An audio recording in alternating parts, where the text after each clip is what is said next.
Bonsoir à toutes et tous. On est là pour discuter ce soir d'un thème primordial sur les festivals. Mieux manger, mieux boire. Parce que qu'est-ce qu'on ferait sur un festival si on ne buvait pas des coups et si on ne mangeait pas des bons petits plats dans des food trucks.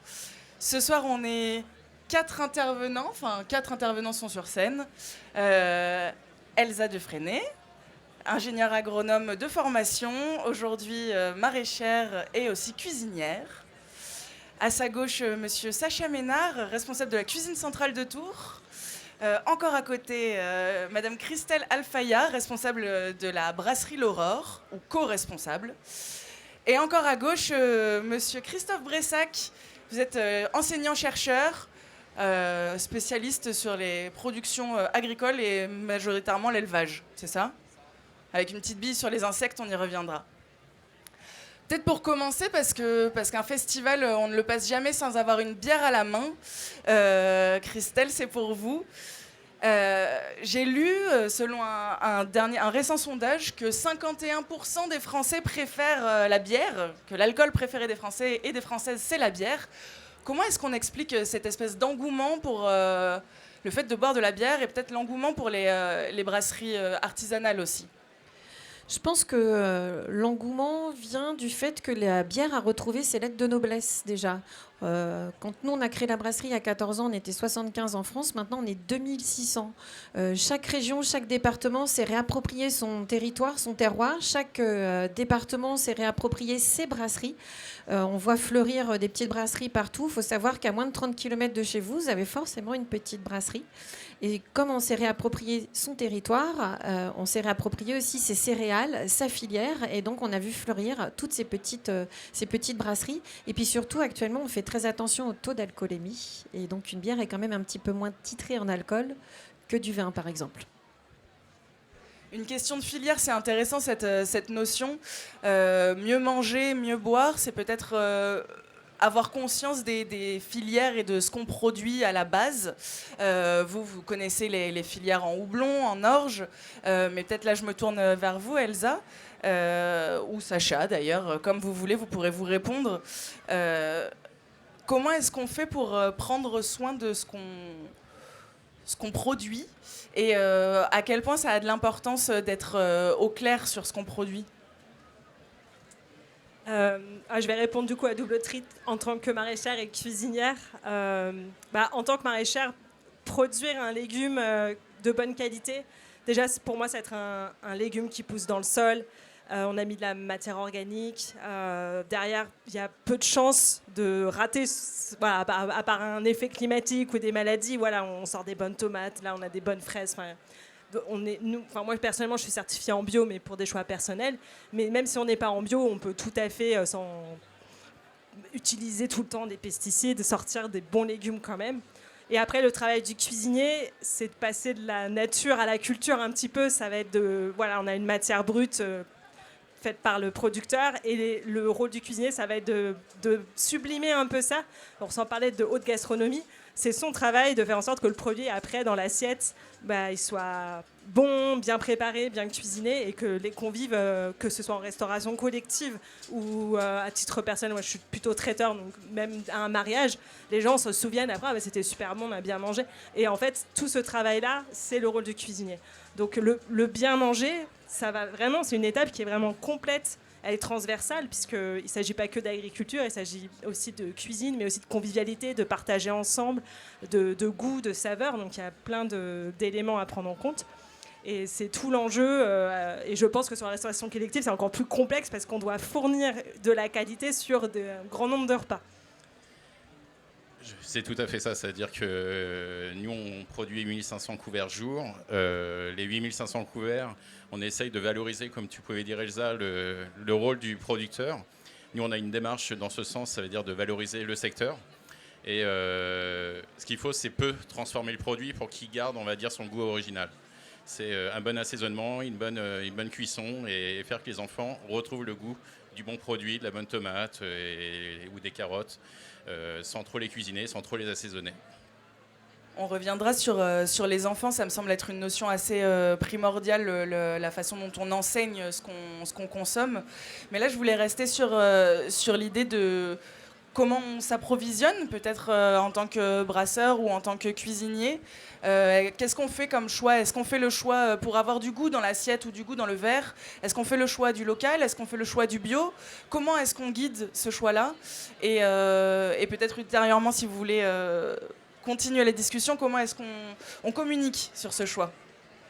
Alors nous, personnellement, on a fait le choix du local, mais plutôt du régional, puisqu'il faut savoir que nous sommes les greniers de la France, mais les greniers de l'Europe. Par exemple, nos céréales viennent de région centre, et on a l'obligation, nous, puisqu'on est labellisé C'est du centre, de s'approvisionner, mais même c'était un choix pour nous dès le début, de céréales qui viennent de la région centre. Donc l'orge brassicole vient de la région centre, et on peut faire un petit pipi pourra, puisqu'il faut savoir que l'orge brassicole, l'intégralité est produite chez nous, en France, et on exporte 20% en Europe de l'orge brassicole français de la région centre. Donc voilà, on peut être plutôt fiers de nous.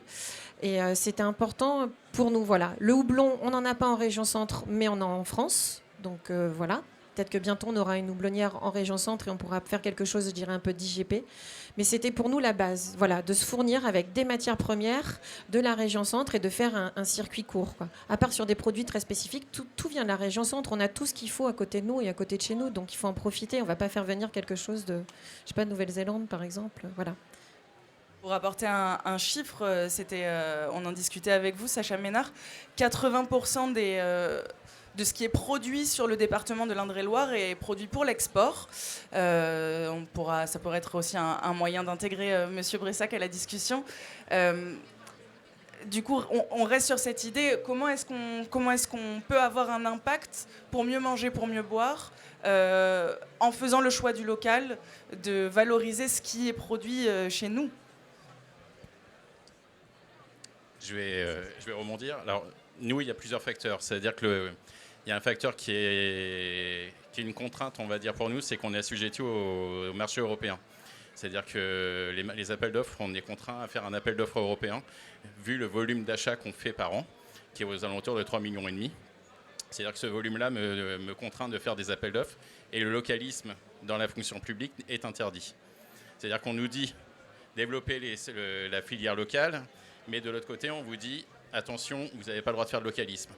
Déjà, il y a deux contre-indications, et surtout, c'est qu'on réussit par des jeux, on va dire, de petits marchés, de pouvoir fidéliser et aider des filières locales sur des produits bien spécifiques, type les huiles, comme on a pu faire cette année, les huiles avec la maison Raffaud.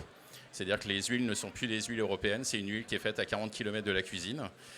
D'autres produits, type la salade, les courgettes, quand c'est la pleine saison, parce qu'on travaille sur les légumes de pleine saison. C'est-à-dire que tout à l'heure, on parlait de la pédagogie envers les enfants. C'est de avoir, on va dire, les bons légumes au bon moment, à la saison à laquelle on doit les manger. C'est-à-dire les tomates du mois de décembre, ça n'existe pas. Il faut arrêter. Ou les fraises. Mais d'avoir un bon produit qui est développé dans le local avec une vraie valeur, que ça soit en bio ou que ça soit en local, mais une valeur humaine derrière, on va dire, le bon produit. Est-ce que je peux apporter une petite aparté ?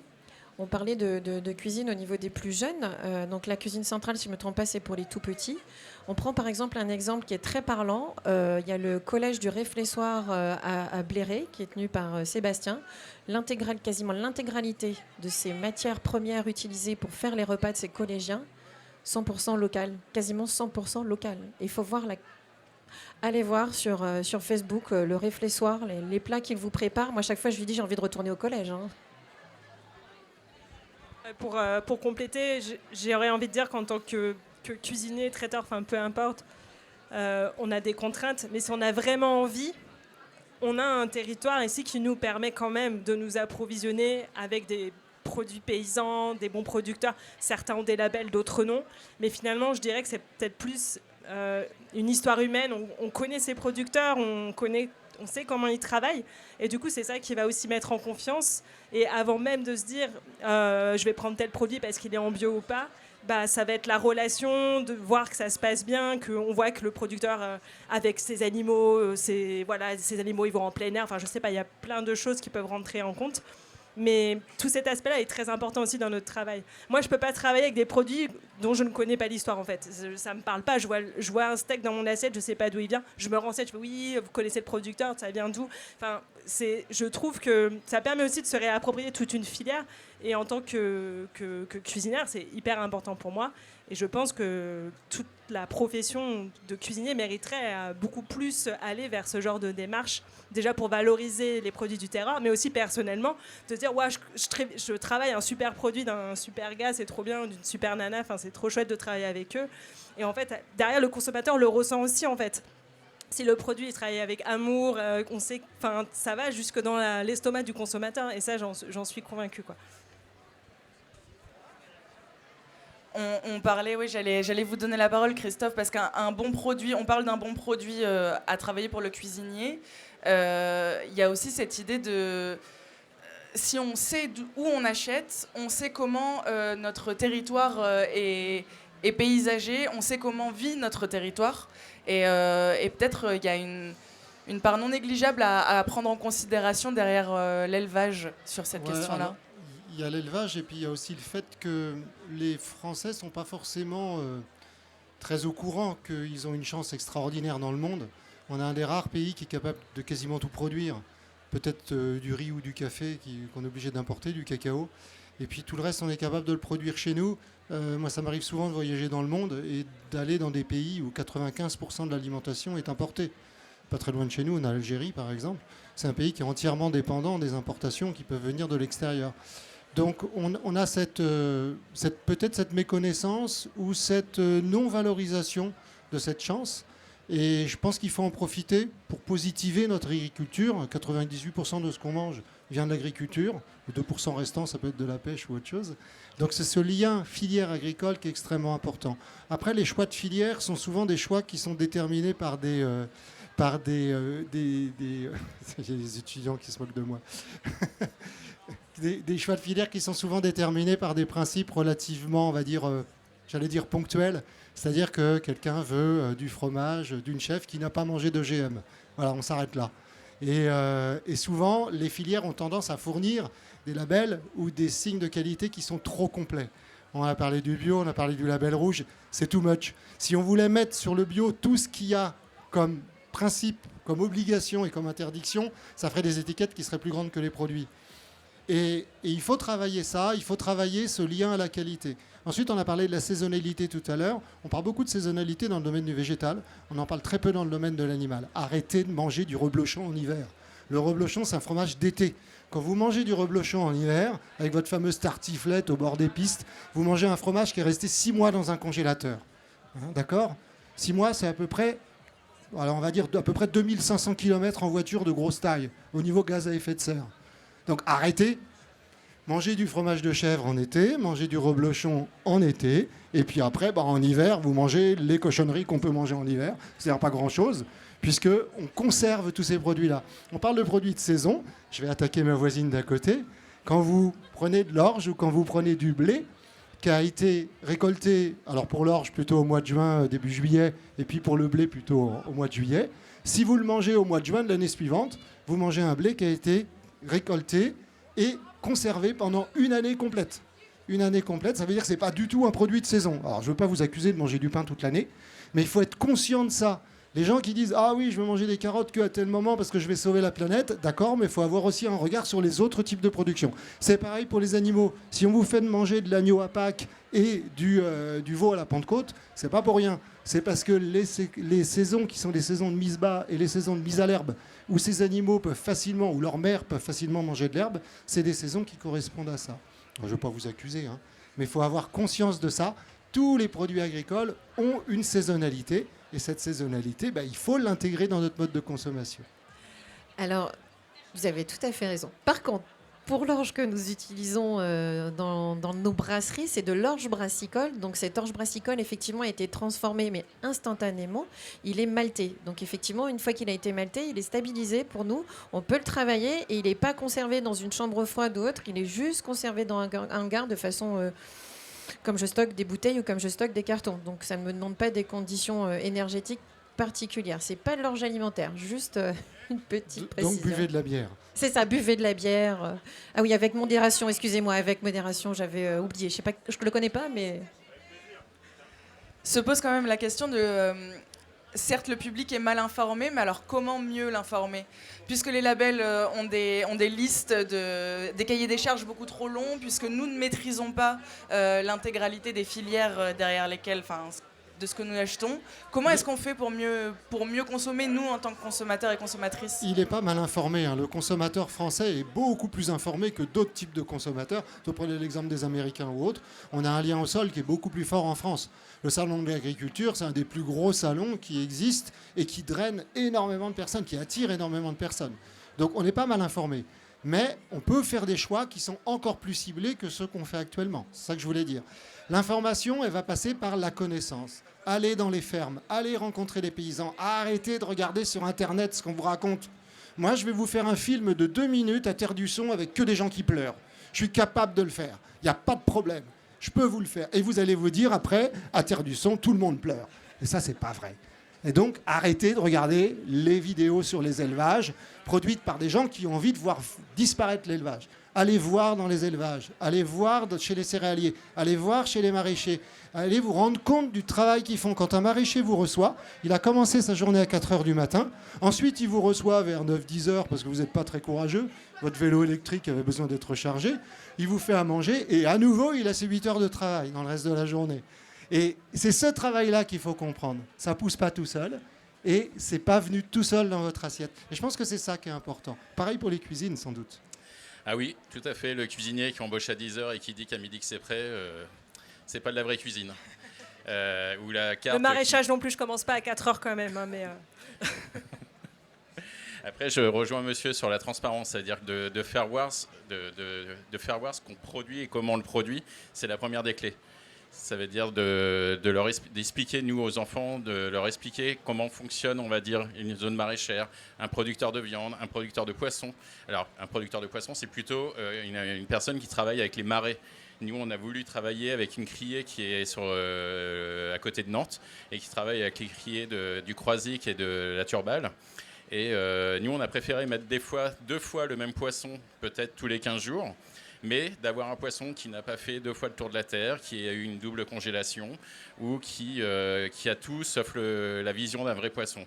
C'est-à-dire qu'on a voulu se faire ce choix et d'aller voir ce qui se passe. Ça veut dire que moi, avant que les fournisseurs, quand les fournisseurs ont été retenus par la ville, chacun des fournisseurs, on les avait rencontrés, on avait été voir leurs exploitations, on avait été voir leurs locaux, et on a signé en âme et conscience. Ça veut dire que oui, ils ont été retenus sur le marché, mais ils ont été retenus aussi parce qu'on avait une recherche de sourcing, ça veut dire une recherche de bons producteurs qui correspondaient à nos valeurs.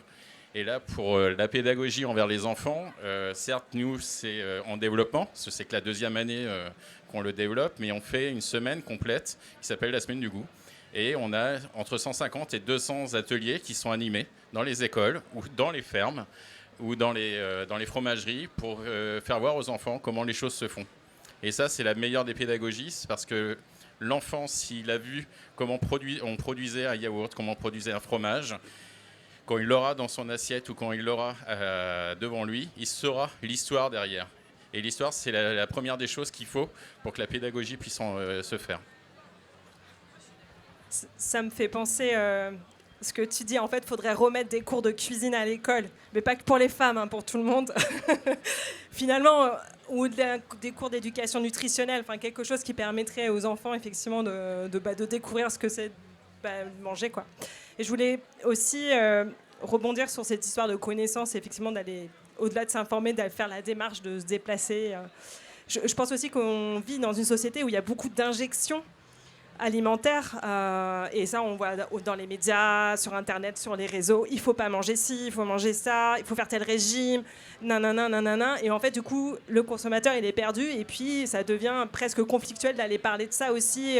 Si vous êtes végétarien, si vous êtes vegan, si vous êtes sans gluten ou je sais pas encore quel autre régime, ça peut provoquer aussi des situations compliquées où on ne peut pas tellement défendre ses choix, alors qu'ils ne sont pas que éthiques ou que politiques, c'est encore une fois très transversal. Et toutes ces injections qu'on reçoit de tous les médias en permanence ne permettent pas de faire des choix, en fait. Parce qu'on se sent obligé, faut faire ci, il faut faire ça. Et finalement, bien manger, c'est aussi être bien avec soi-même, quoi. Donc prendre le temps de se poser, de prendre du recul et de dire, bon, allez, je vais faire cette démarche, justement, d'aller rencontrer des producteurs ou des cuisiniers même. Enfin, je pense qu'on a tout à gagner. Ça permet aussi de sortir de ces injections que je trouve envahissantes et vraiment malaisantes, quoi. En ce moment, depuis quelque temps, hein, je trouve que c'est trop envahissant. Christelle ? Moi, je voulais rebondir sur l'information et la transparence. On le voit bien, nous on fait des portes ouvertes et il y a beaucoup de personnes viennent lors de ces portes ouvertes et sont toujours très surpris. Ah mais vous travaillez comme ça ? Ah mais on transforme la céréale comme ça ? Ah mais on s'attendait pas du tout à ça. Et en fait, sont toujours très heureux d'apprendre que voilà, on utilise des matières premières qui viennent de la région centre, qu'on travaille avec une démarche totalement éco-responsable, qu'on n'injecte pas de colorant. Non, une bière aux fruits rouges n'est pas rouge rubis, excusez-moi, c'est n'importe quoi. Enfin, la bière, c'est un peu comme si on distillait. Elle va porter à ébullition plusieurs fois. Est-ce que vous avez déjà vu une eau de vie rouge rubis ? Moi, j'ai jamais vu une eau de vie rouge rubis. Une bière, elle est travaillée avec du sucre, avec de la levure, avec le sucre des céréales, mais tout ça, c'est dévoré. Donc non, une bière n'est pas sucrée. C'est juste physiquement pas possible, quoi. Le principe chimique fait que ce n'est pas possible. Et alors là, les gens me regardent. Ah bon ? La bière, c'est pas rouge, mais alors la bière verte, c'est pas naturel. Non, la bière verte, c'est pas naturel. Donc en fait, il y a aussi encore beaucoup d'éducation à faire au niveau du consommateur, parce que hélas, on a quand même un référentiel qui est très industriel. On a un palais qui est très industriel. On veut des goûts qui soient prononcés. On veut un vin qui ait goût de banane et de caramel. Non, le vin n'a pas forcément un goût de banane et de caramel. Faut arrêter. En fait, il faut vraiment reprendre du recul, replacer l'église au centre du village et donner la bonne information. Et c'est vrai que peut-être qu'il existe trop de labels, et là je le reviens sur ce sujet, mais les labels sont là pour, j'espère, aider le consommateur à comprendre en fait comment on mange bien et comment on boit bien. Et surtout, il y a un aspect, excusez-moi, peut-être médiatique, mais quand j'entends la baguette à 29 centimes, faut manger pas cher. C'est bien, mais c'est pas cher. Le c'est bien et c'est pas cher, moi j'en ai marre. Un producteur, quand il produit avec des bonnes matières et de façon éco-responsable, la bière, elle a un coût de temps. La baguette et la viande, elle a un coût de temps. Donc arrêtez avec le pas cher. Le pas cher, non, c'est pas bien produire et c'est valorisant pour personne. C'est surtout pas valorisant pour vous, pour votre santé, pour votre assiette, et c'est pas valorisant pour la personne qui met du cœur et qui travaille. C'est faux et c'est archi faux. Excusez-moi, je suis un peu brute, mais c'est, enfin voilà.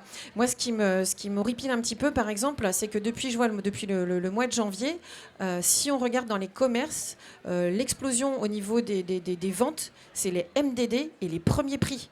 Et allez voir de quoi sont composés les MDD, les matières de distributeurs, et les premiers prix. Il n'y a pas grand-chose de naturel et je peux vous dire qu'il y a beaucoup de quelque chose. Donc, et là, c'est pas parce qu'on nous a tellement dit, ouais, mais c'est pas cher. Voilà. Mais c'est la grande question. Est-ce que mieux manger, c'est manger plus cher ? Est-ce que c'est assumer qu'il faut dépenser plus d'argent pour bien se nourrir et que ce soit à la fois nutritif, qu'à la fois ça ait du goût et que ça respecte les producteurs, les productrices et les filières derrière ? Non, je peux faire un mauvais produit et vous le vendre très très cher. C'est pas pour ça qu'il sera. Vous avez tout à fait raison. C'est pas pour ça qu'il sera meilleur. Mais c'est pour ça que, comme le dit tout le monde, il faut aller se renseigner. Il faut aller rencontrer les producteurs, les éleveurs, les maraîchers et se renseigner en fait de la façon dont ils travaillent, de la façon dont ils produisent et voir le produit. C'est comme le bio. On l'a vu en 2020-2021 pendant ces années Covid. On a eu une explosion du bio qui maintenant redescend à des niveaux beaucoup plus bas. Oui. Le bio en France, on a vraiment beaucoup de chance. Il est bien normé, ça permet de faire des beaux produits. Vous allez peut-être... je préfère ça que le bio à l'étranger où justement on va retrouver peut-être un peu plus d'OGM. Mais... Le bio français s'est pris une petite claque quand on a rejoint, quand tous les bio européens ont été fusionnés. Et c'est vrai qu'il y a pas mal de choses qui étaient associées à la qualité en France, alors qui n'est pas forcément sur le bio. Il ne faut pas oublier que le bio à l'origine c'est une invention allemande. Et les Allemands, ils ont très très peur des produits chimiques.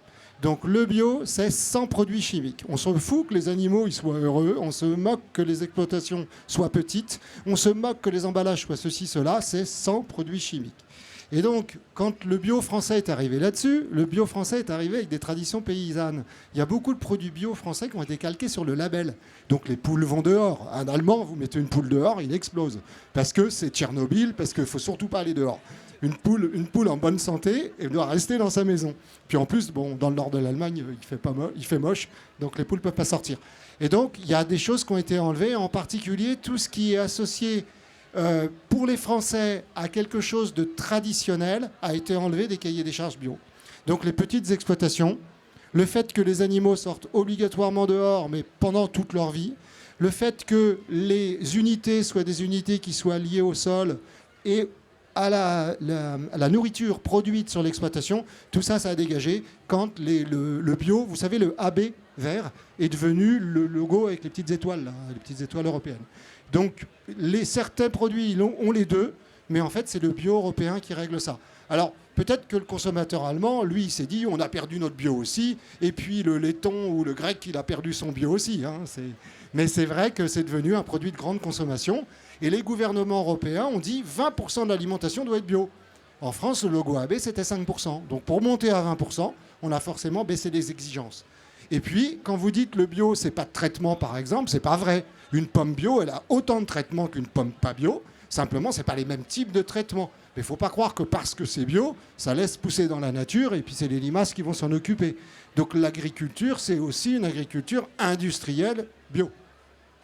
C'est pas beau à dire, mais c'est comme ça. Et quand vous allez chez un maraîcher qui produit lui-même ses produits, quand vous allez chez ce qu'on appelle un petit producteur, donc 1,60 m grand maximum, un petit producteur, sinon ça devient un grand. Si vous allez chez un petit producteur, ou un grand même, vous allez pouvoir voir comment ils font. Et moi, il y a un truc qui m'énerve particulièrement, c'est Danone qui dit « ça, c'est du lait de vache qui vient d'une ferme ». Mais toutes les vaches en France sont élevées dans des fermes. Qu'elles soient petites, qu'elles soient grosses, qu'elles soient moyennes, qu'elles vous plaisent ou qu'elles ne vous plaisent pas, elles sont élevées dans des fermes. Donc vous voyez que c'est des discours qui sont aussi des discours que vous pouvez vérifier en allant voir sur place, en utilisant les sites internet ou autres. Et choisissez la qualité qui vous convient. Choisissez pas la qualité que Monsieur Auchan vous a proposée en solde à tel moment ou à tel autre. Bon, on n'est pas là pour faire un débat sur le bio. Je ne suis pas tout à fait d'accord avec ce qui avait été dit, surtout sur l'histoire du bio. On a une vraie historique de la bio en France qui a commencé après les années 50. Et c'était des producteurs, au-delà des produits chimiques, hein, parce qu'il y a quand même eu un élan de producteurs. Et c'était eux qui se certifiaient entre eux. Ils allaient s'autocontrôler en fait, dans les fermes. Et en fait, la bio, pendant 20 ans, ça a été que ça. Alors, c'était effectivement très peu de personnes. Et ensuite, il y a eu un label français. Et après, il y a eu le cahier des charges européen, effectivement, qui a été décevant par rapport aux exigences initiales que voulaient ces producteurs. La bio, c'est pas parfait. Enfin, là-dessus, mais pour moi, c'est ce qu'il y a de mieux. Aujourd'hui, si on veut prouver qu'on fait une forme de qualité, alors le mot de qualité, attention, c'est très fourre-tout. Donc je parle de qualité dans le sens où le producteur, il s'engage quand même sur un cahier des charges à respecter un certain nombre de choses qui sont parfois très contraignantes. Et notamment, si ça fait 15 ans que vous êtes en conventionnel et que vous décidez de passer en bio, vous devez revoir un certain nombre de choses. Il faut peut-être changer son matériel, il faut donner un accès en plein air, même si ce n'est pas toute l'année, c'est obligatoire. Le plein air est obligatoire en bio, il faut le savoir. Il faut agrandir les espaces parce que les animaux doivent avoir plus d'espace. Et il y a tout un tas de choses. Si vous êtes juste producteur, et là où moi je mets un bémol, c'est effectivement dans les filières intégrées, donc porcines et les filières de volailles ou les œufs, là on est sur de la production intégrée où l'agriculteur n'est plus tellement agriculteur, mais ouvrier d'une grande marque. Et là, du coup, oui, effectivement, on passe sur une forme de bio un peu industriel. Donc ça, c'est un petit peu gênant, je trouve aussi. Mais voilà, le producteur, il s'engage quand même sur un certain nombre de choses. Alors moi, ce qui m'énerve le plus, donc il y a effectivement l'histoire de la bio, c'est plus cher. Chacun fait ses choix. Et quand on regarde la part consacré au budget d'alimentation des Français qui est passé de 50% à 10% en 40 ans, les Français ont fait leur choix. Donc c'est peut-être à eux de se réapproprier aussi leur alimentation. Et la bio, c'est pas vraiment du bio. Mais j'en ai tellement marre d'entendre ça. Il faut arrêter avec ça, en fait. Je veux dire, la bio, c'est pas vraiment du bio parce que le producteur d'à côté, il pollue, bah, c'est pas de sa faute en fait. Lui, il s'engage, il paye pour ça. Hein. Le gars, il paye pour dire, bah, moi, je n'utilise pas de produits issus de la chimie de synthèse. Effectivement, il a droit à certains traitements, mais en fait, ce qu'on constate dans la réalité, c'est qu'il traite très très peu en fait, surtout en céréales et en maraîchage. Il y a plein de produits qui sont plus du tout traités. Et aujourd'hui, il existe plein de techniques qu'utilisent et les maraîchers et les céréaliers. En élevage, ils utilisent beaucoup les huiles essentielles, l'ostéopathie. Alors, j'étais animatrice aussi d'un groupement d'agriculteurs bio. Nos formations, c'est ostéopathie, rééquilibrage des énergies dans les élevages, huile essentielle. Enfin, voilà, c'est les formations qu'on fait. Les producteurs, ils vont vers d'autres façons. Ils n'ont pas le droit de donner d'antibiotiques comme ça. Il faut que ce soit vraiment justifié. Il n'y a pas de prévention. Ils n'ont pas le droit d'utiliser des antibiotiques à l'avance. Enfin, il y a quand même un certain nombre de contraintes, quoi. Donc le bio, c'est pas vraiment du bio. Bah si, parce que le producteur, la productrice s'engage totalement à respecter un cahier des charges. Si son voisin a pollué, il n'en est pas responsable. Il peut perdre son label.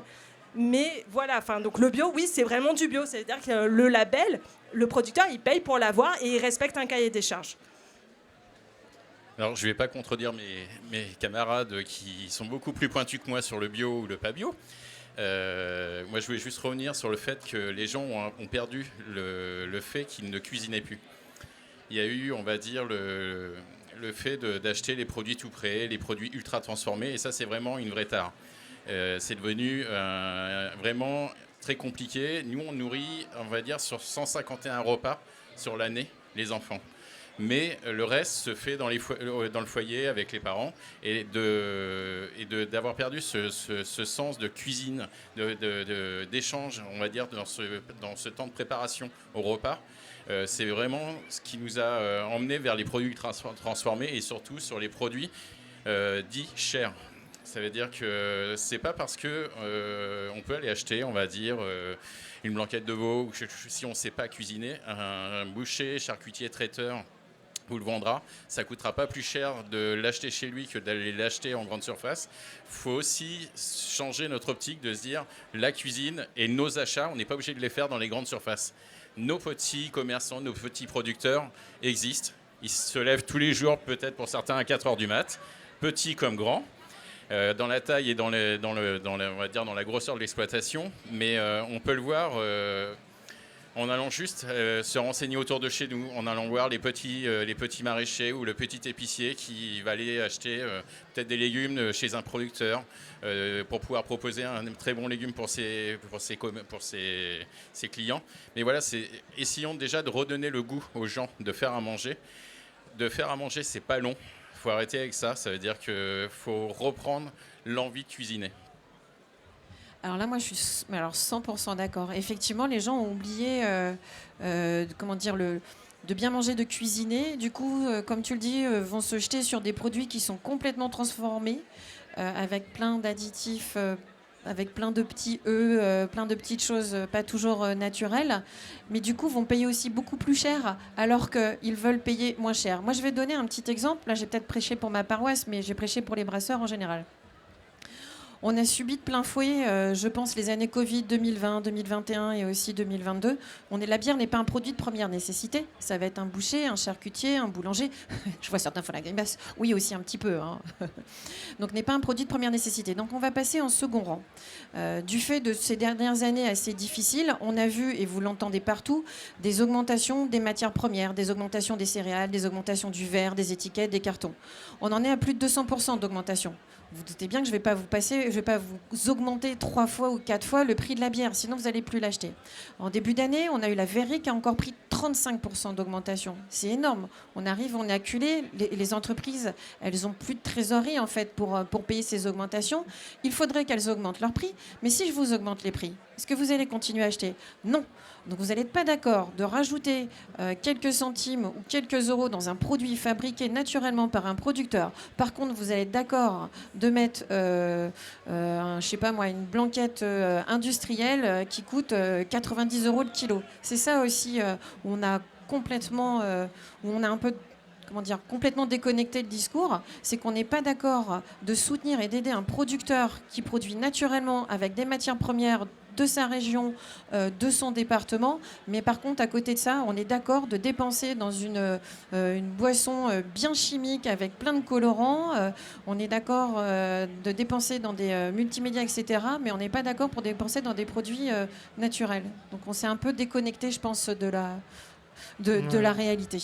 Mais en même temps, on dit les gens, on dit on, mais on a quand même un paradoxe français qui fait que tout ce qui est cuisine, qui est médiatisé par le biais des émissions, des concours et autres, fait que ça intéresse les gens.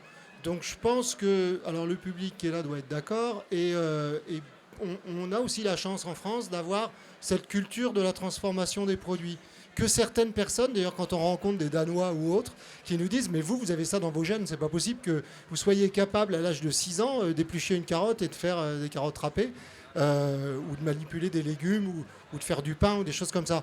Donc c'est aussi des traditions qui sont des traditions et dans les populations qui sont les populations qui viennent d'ailleurs, il y a des festivals qui sont aussi organisés pour mettre en place cette culture de la cuisine, ce transfert de la cuisine.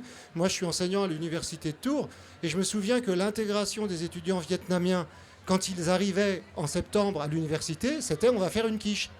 Et donc on avait en face de nous des jeunes qui, n'avaient jamais fait la cuisine, parce que c'est la grand-mère qui fait la cuisine là-bas, et qui, devaient faire un plat qui ne correspondait pas du tout à leur mode de tradition culinaire. Parce qu'une quiche, c'est vraiment très, très éloigné de la culture vietnamienne.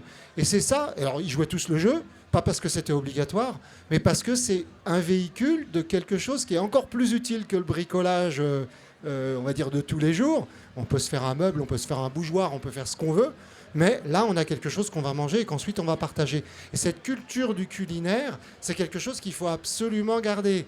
Il faut le garder d'une manière ou d'une autre. D'ailleurs, si vous avez connu les McDo, il y a une quinzaine d'années, c'était pour les jeunes, viens faire ton anniversaire, Ronald McDonald, les pouettes, on mange des trucs, on ne sait pas trop ce que c'est. Maintenant, ça te trace, alors ça ne fait pas de bio parce qu'ils sont plantés là-dessus, mais ça fait du producteur local, ça fait du charolais, il y a des jolies petites chaises comme ci, comme ça, c'est devenu cosy. Et moi, mes enfants, ils me disent c'est trop cher, on n'y va plus. Ça veut dire que cette montée en gamme, c'est aussi une montée en gamme sur la tradition, sur la culture française. Et si vous allez dans les McDo, dans les autres pays, vous verrez que ce n'est pas du tout le même véhicule culturel. Donc profitons de cette exception, profitons de cette manière de concevoir le lien au sol, la fourchette, et puis le fait de manger, pour pouvoir continuer à informer de manière positive. Et je pense qu'on a aussi perdu cette habitude... où on se retrouvait tous autour de la table. On ne regardait pas la télé, on ne regardait pas nos téléphones. Et la table, c'était le lieu convivial, le lieu de partage où on avait cuisiné tous ensemble. Et après, on partageait ce repas. On parlait du Salon de l'Agriculture de Paris. Nous, on fait le Salon de l'Agriculture de Paris tous les ans. Et alors, si vous saviez, moi, je suis toujours assez étonnée, mais le nombre des personnes qui me regardent en disant et votre bière, vous, elle est faite avec quels légumes ? Non, la bière est faite avec une céréale. Ah bon, c'est pas avec des légumes ?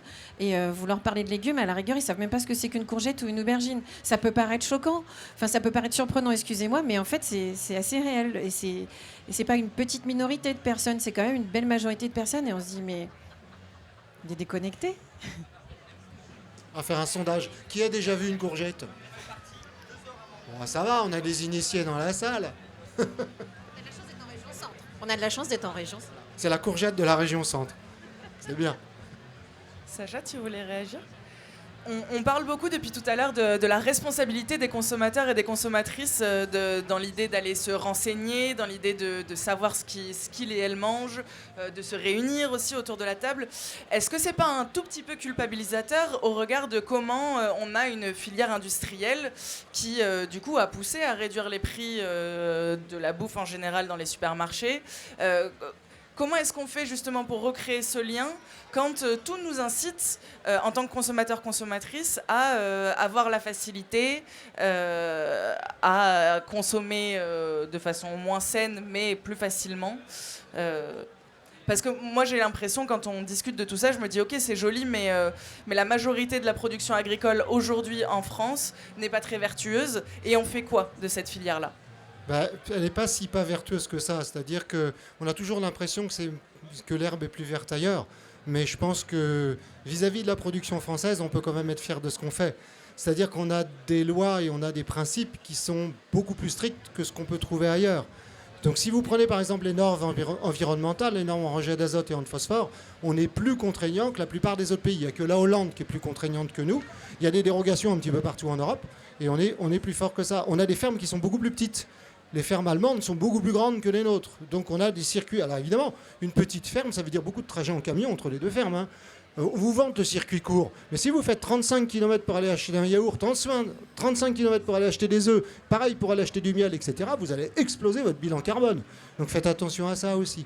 Et nos plats préparés, on peut taper dessus si on veut, mais c'est la marque Marie, c'est le groupe LDC, ça vient de France. C'est des choses qui sont aussi produites et transformées en France.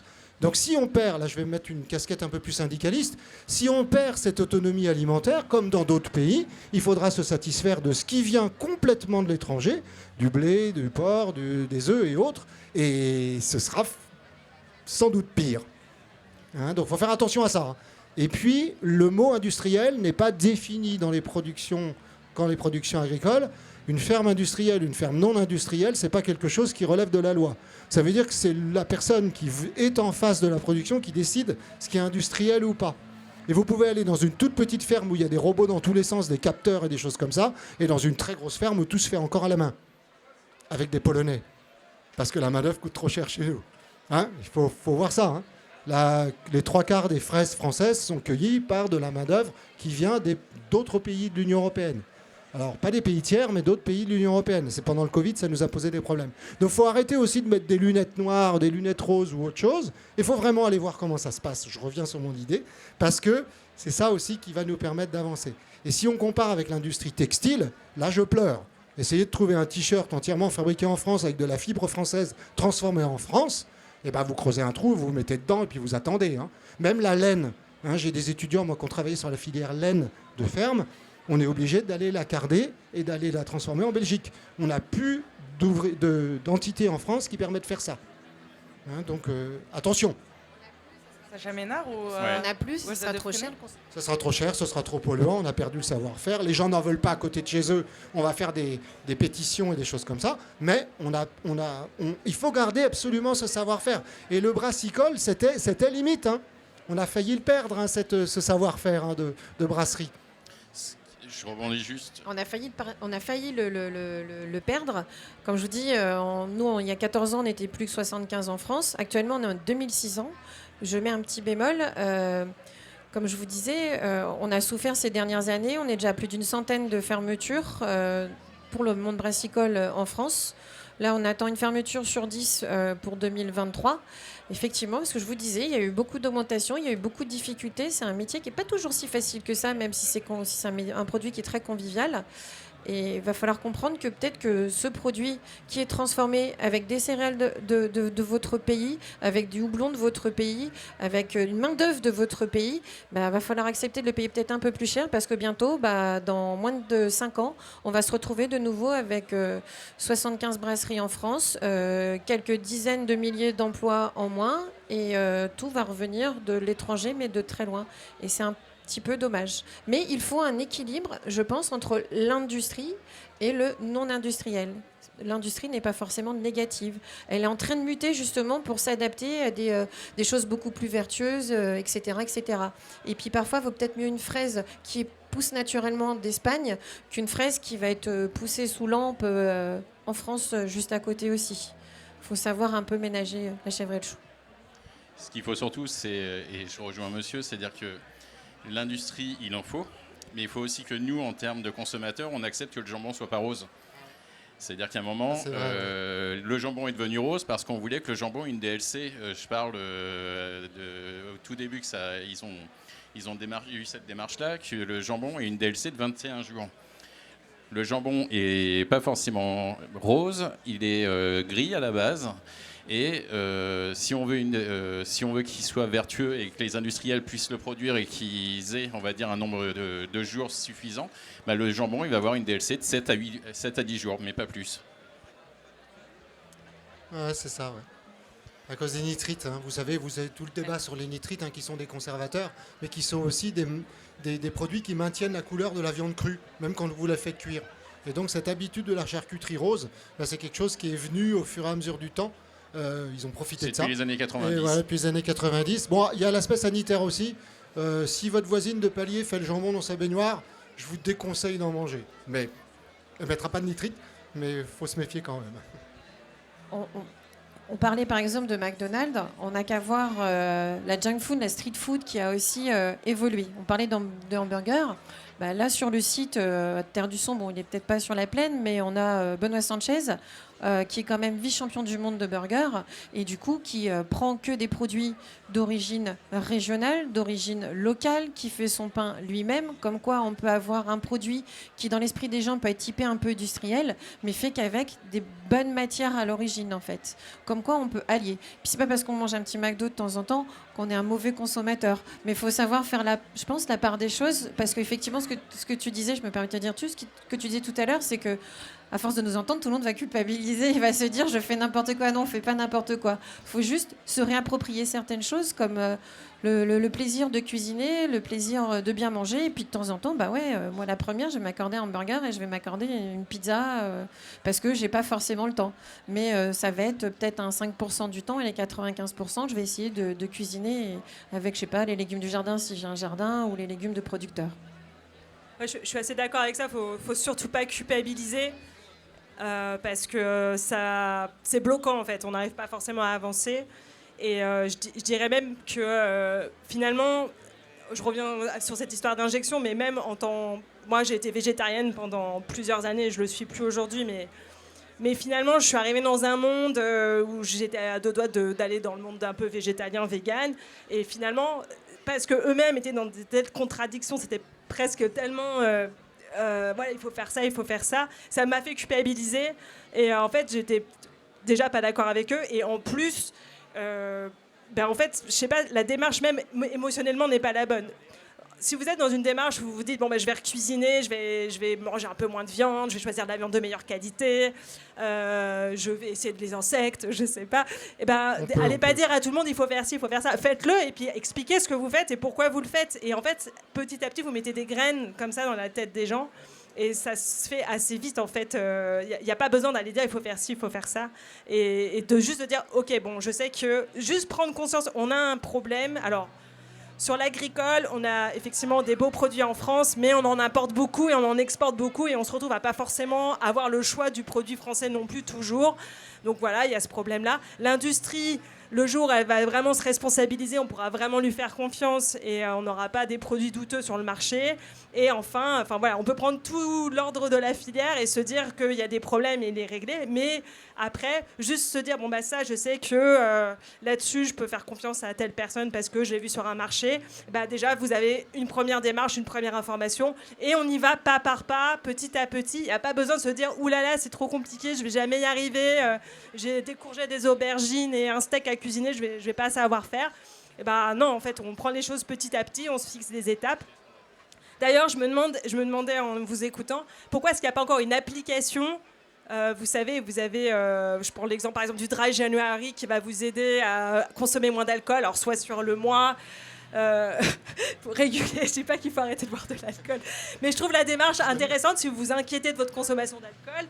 Vous pourriez avoir la même chose pour la cuisine. Ce mois-ci, mon défi, c'est de cuisiner ça, des produits français du terroir et je me fixe 4 paniers de légumes dans la semaine. Enfin, j'en sais rien. On pourrait carrément inventer un truc qui permettrait petit à petit aux consommateurs de se réapproprier leur alimentation. Enfin, je sais pas, je suis ni informaticienne ni spécialiste des techs, mais là on peut avoir une bonne alliée avec une application comme ça en fait. Ou alors une application qui vous indique quels sont tous les producteurs qu'il y a dans votre coin, que ce soit en bio ou pas en bio, peu importe. Ça existe. Ça existe, ouais. En Touraine, on a touraine.org, ouais. Mais c'est pas le cas dans tous les départements.